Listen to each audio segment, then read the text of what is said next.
mpite big size Bebe Cool sebutuusa obubaka bwo.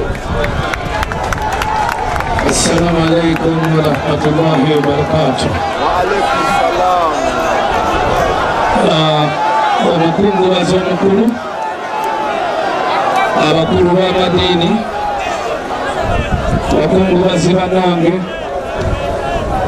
abayimbi bonna, bannakatemba wamu n'abawagizi baffe, bannayuganda mwenna abalaba kitalo ddala ekya muganda waffe mukulu waffe Mwami Kato Lubwama.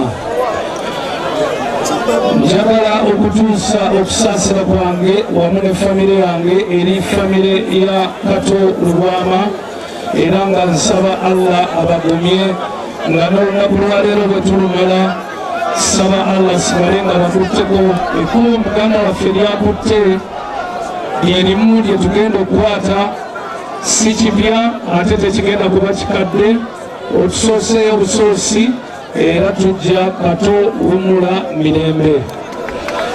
Mbadde nsaba Katonda asonyiwe Kato byonna ebyamusobako, naye ate ng'era naffe abayimbi kano kankayiseewo eri abantu abatulaba mu Uganda.